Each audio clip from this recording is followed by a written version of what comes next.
नमस्कार दोस्तों, स्वागत है आपका आज के मुख्य समाचारों में। जी हाँ दोस्तों, आपको यहाँ पर देखने को मिलेंगी सुबह से लेकर शाम तक की तमाम बड़ी खबरें मुख्य समाचार ब्रेकिंग न्यूज अपडेट्स के रूप में। तो चलिए दोस्तों, जान लेते हैं आज की पहली बड़ी खबर। भारतीय हॉकी टीम ने ब्रॉन्ज मेडल जीतकर रच दिया इतिहास, स्पेन को 2-1 से रौंदा। जी हाँ दोस्तों, भारतीय हॉकी टीम ने इतिहास रच दिया है। हरमनप्रीत सिंह की कप्तानी वाली टीम इंडिया ने पेरिस ओलंपिक 2024 में ब्रॉन्ज मेडल जीत लिया। टीम इंडिया ने स्पेन को 2-1 से हरा दिया। भारत के लिए दोनों ही गोल हरमनप्रीत सिंह ने किए। टीम इंडिया के दिग्गज गोलकीपर पीच श्रीजेश के लिए यह मुकाबला बेहद खास रहा, क्योंकि दोस्तों यह उनके करियर का आखिरी मुकाबला था। दरअसल दोस्तों, टीम इंडिया को पेरिस ओलंपिक्स में यह चौथा मेडल भी मिला। इससे पहले उसे 3 मेडल शूटिंग में मिल चुके हैं। चलिए दोस्तों, जान लेते हैं अगली खबर। पाकिस्तान ने छीना नीरज चोपड़ा का गोल्ड। अरशद नदीम बने ओलंपिक चैंपियन। भारत को मिला सिल्वर मेडल।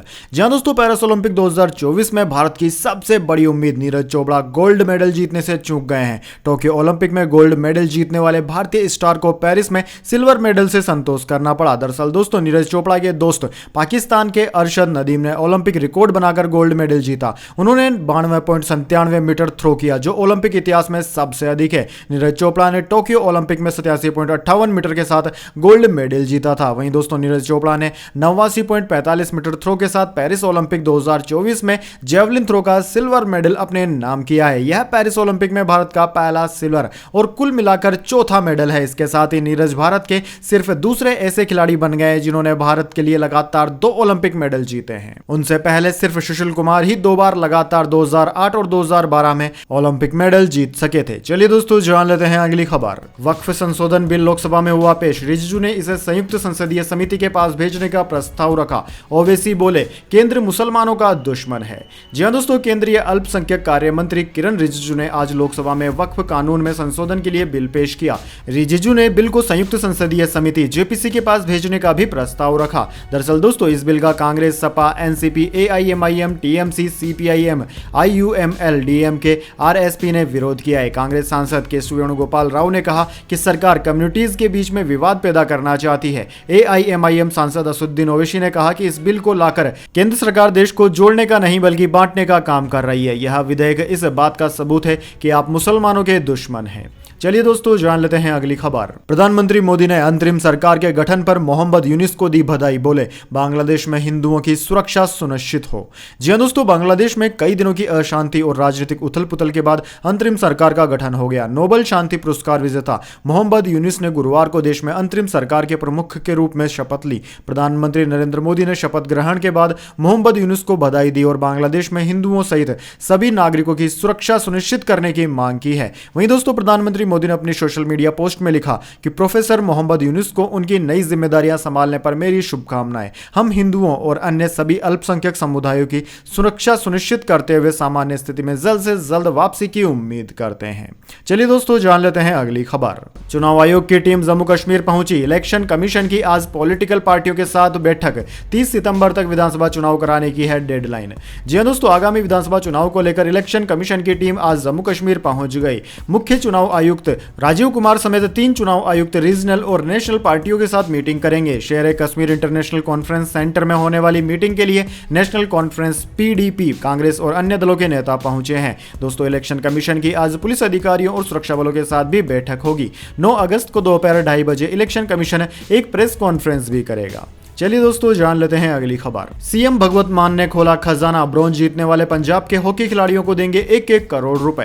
जी हां दोस्तों, भारतीय टीम ने हॉकी में ब्रॉन्ज मेडल जीत लिया है। देश खुशी से गदगद है। इसी बीच पंजाब के सीएम भगवत मान ने ऐलान किया है कि ब्रॉन्ज जीतने वाले पंजाब के हॉकी खिलाड़ियों को 1-1 करोड़ रुपए दिए जाएंगे। उन्होंने कहा कि हमारी खेल पॉलिसी के हिसाब से ये रकम उन्हें दी जाएगी। मुख्यमंत्री के अनुसार टीम में कप्तान, उप कप्तान सहित 10 खिलाड़ी पंजाब के थे।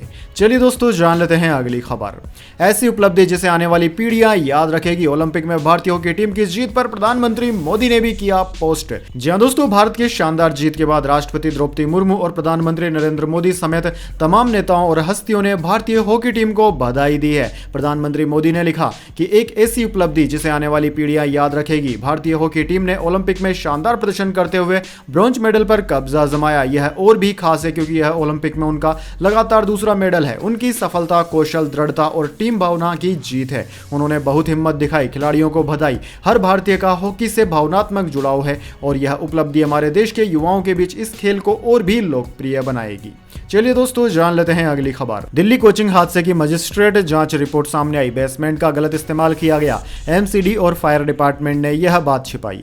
जी हां दोस्तों, दिल्ली के कोचिंग सेंटर के बेसमेंट में पानी भरने से हुई 3 छात्रों की मौत के मामले में मजिस्ट्रेट जांच की रिपोर्ट सामने आई है। बुधवार को राजस्व मंत्री को सौंपी गई रिपोर्ट में राव आईएएस बेसमेंट के गलत ढंग से उपयोग के आरोप लगाए गए हैं। जांच में एमसीडी और फायर ब्रिगेड डिपार्टमेंट की लापरवाही भी सामने आई। रिपोर्ट में बताया गया है कि कोचिंग सेंटर की बिल्डिंग में हो रहे नियमों के उल्लंघन के बारे में एमसीडी और फायर ब्रिगेड डिपार्टमेंट को पहले से जानकारी थी। इसके बाद भी विभागों की तरफ से कोई कार्यवाही नहीं की गई।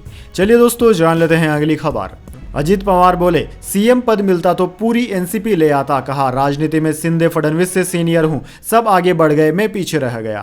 जी हां दोस्तों, महाराष्ट्र सरकार में डिप्टी सीएम अजित पवार ने बुधवार को कहा कि अगर भाजपा और शिवसेना ने उन्हें मुख्यमंत्री पद ऑफर किया होता तो वे पूरी राष्ट्रवादी कांग्रेस पार्टी एनसीपी को साथ ले आते। पवार ने यह भी कहा कि राजनीति में वे शिंदे और देवेंद्र फडणवीस दोनों से सीनियर हैं। अजित ने यह बात सीएम शिंदे की जीवनी योद्धा कर्मयोगी एकनाथ संभाजी शिंदे के विमोचन के दौरान कही। ठाणे में एक बुक लॉन्च इवेंट में सीएम शिंदे और देवेंद्र फडणवीस भी मौजूद थे। अजित पवार ने जुलाई 2023 में अपने चाचा शरद पवार के खिलाफ बगावत कर दी थी, जिसके बाद एनसीपी टूट गई और वे 40 विधायकों के साथ भाजपा शिवसेना सरकार में शामिल हो गए। चलिए दोस्तों जान लेते हैं अगली खबर। महाराष्ट्र गुजरात से 831 करोड़ रुपए की ड्रग्स हुई जब्त। एटीएस ने 4 लोगों को गिरफ्तार किया। आतंकवादी लंबा जागने के लिए यह ड्रग्स लेते हैं। जी हां दोस्तों, गुजरात एटीएस ने महाराष्ट्र और गुजरात की 2 दवा मैन्युफैक्चरिंग यूनिट से 831 करोड़ रुपए कीमत की लिक्विड ड्रग्स जब्त की है। एटीएस के डीआईजी सुनील जोशी ने बताया कि 5 और 6 अगस्त को दोनों जगहों से 4 लोगों को गिरफ्तार किया गया। एटीएस के अनुसार महाराष्ट्र के ठाणे से 800 kilo mephedrone drug liquid form में जब्त किया है, जिसकी इंटरनेशनल मार्केट में कीमत 800 करोड़ रुपए के करीब है। वहीं दोस्तों, गुजरात के भरूच जिले में एक दवा फैक्ट्री में भी कार्रवाई के दौरान 31 करोड़ रुपए कीमत की लिक्विड ट्रामाडोल जब्त की गई है। चलिए दोस्तों जान लेते हैं अगली खबर। पश्चिम बंगाल के पूर्व मुख्यमंत्री बुद्धदेव भट्टाचार्य का निधन। 80 की उम्र में आखिरी सांस ली, पद्म भूषण सम्मान लेने से किया था इनकार। जी हां दोस्तों, पश्चिम बंगाल के पूर्व मुख्यमंत्री और सीपीआईएम नेता बुद्धदेव भट्टाचार्य का गुरुवार को निधन हो गया। पूर्व सीएम ने 80 साल की उम्र में कोलकाता स्थित घर पर अंतिम सांस ली। बुद्धदेव बढ़ती उम्र से जुड़ी बीमारियों से पीड़ित थे, उन्हें सांस लेने में भी दिक्कत थी। वहीं दोस्तों, पिछले कुछ समय से उन्हें कई बार अस्पताल में भर्ती कराना पड़ा था। पिछले साल उन्हें निमोनिया भी हुआ था। लाइफ सपोर्ट पर रहने के बाद वे ठीक हो गए थे। उनके परिवार में उनकी पत्नी मीरा और बेटी सुचेता है। चलिए दोस्तों जान लेते हैं अगली खबर। ओपीएस की मांग पर झटका, केंद्रीय कर्मचारी इंतजार करते रहे, सरकार ने कर लिया किनारा। जी हां दोस्तों, केंद्र और राज्य सरकार के कर्मचारी पिछले काफी समय से ओल्ड पेंशन स्कीम को लागू करने की मांग कर रहे हैं। कुछ राज्य सरकारों ने कर्मचारियों की मांगों को मानते हुए पुरानी पेंशन को बहाल कर दिया है। अब केंद्र सरकार की तरफ से पुरानी पेंशन योजना ओपीएस को लेकर नया अपडेट सामने आया है। दरअसल दोस्तों, कई मीडिया रिपोर्ट्स में दावा किया गया है कि न्यू पेंशन स्कीम से ओल्ड पेंशन में स्विच करने की टाइम लिमिट को आगे बढ़ाया जाएगा। चलिए दोस्तों जान लेते हैं अगली खबर। सीबीआई और इनकम टैक्स ऑफिस में जाओ, अखिलेश यादव से पूछी इनकम तो गुस्से से लाल हो गए सपा मुखिया। जी हां दोस्तों, समाजवादी पार्टी के राष्ट्रीय अध्यक्ष और कन्नौज से सांसद अखिलेश यादव न्यूज चैनल स्वदेश कॉन्क्लेव में गए थे। यहां पर सपा मुखिया अखिलेश यादव से उनकी इनकम के बारे में जब पूछा गया तो वह गुस्सा हो गए। इतना ही नहीं, उन्होंने अपनी इनकम के सवाल पर सीबीआई और इनकम टैक्स का भी जिक्र कर डाला। सपा मुखिया अखिलेश यादव ने क्या कहा, यह आपको जानना जरूरी है। दरअसल दोस्तों, उन्होंने कहा कि मेरी इनकम पहले क्या थी और अब क्या है। आप किस लिए जानना चाहते हैं मेरी इनकम क्या है? इसका जवाब देता हूं, मैं 20 साल से अधिक सीबीआई की जांच में रहा हूं, इसलिए आपको मेरी बैलेंस शीट जानना है तो सीबीआई ऑफिस और इनकम टैक्स से जाइए, यहां बकवास मत करो। चलिए दोस्तों जान लेते हैं इसके बाद अगली खबर। जापान में 7.1 तीव्रता का भूकंप, क्यूशू द्वीप में जमीन से 8.8 किलोमीटर नीचे रहा केंद्र, सुनामी का अलर्ट जारी। जी हां दोस्तों, जापान में गुरुवार को 7.1 तीव्रता के भूकंप के झटके महसूस किए गए। इसके बाद सुनामी का अलर्ट जारी किया गया है। भूकंप का केंद्र जापान का क्यूशू द्वीप में जमीन से करीब 8.8 किलोमीटर नीचे बताया जा रहा है। दोस्तों, मियाजाकी, कोची, ओएटा, कागोशिमा और इही में शहर में सुनामी की एडवाइजरी जारी की गई है। इससे पहले दोस्तों 1 जनवरी को जापान में 7.6 तीव्रता का भूकंप आया था। चलिए दोस्तों जान लेते हैं इसके बाद अगली खबर। घंटों में क्लियर हो जाएगा चेक, अभी 2 दिन लगते हैं, आरबीआई गवर्नर बोले। इससे कुछ ही घंटों में फंड मिलेगा, चेक क्लियरिंग प्रोसेस लगातार चलेगी। जी हां दोस्तों, रिजर्व बैंक ऑफ इंडिया यानी कि आरबीआई ने चेक क्लियरिंग साइकिल को T+1 दिन से घटाकर कुछ घंटों के भीतर करने का प्रस्ताव दिया है। गवर्नर शक्तिकांत दास ने 8 अगस्त को मॉनिटरी पॉलिसी कमेटी के स्टेटमेंट के दौरान यह जानकारी दी। दरअसल दोस्तों, चेक ट्रांजेक्शन सिस्टम वर्तमान में 2 वर्किंग डे क्लियरिंग साइकिल के साथ चेक प्रोसेस करता है। इसके लिए बैच क्लियरिंग अप्रोच बनाई जाती है। इसे बदलकर कंटिन्यूस क्लियरिंग किया जाएगा, यानी कि बिजनेस आवर्स में चेक क्लियरिंग की प्रोसेस लगातार चलती रहेगी, यानी कि आप जिस दिन चेक को लगाएंगे उसी दिन चेक आपका क्लियर हो जाएगा।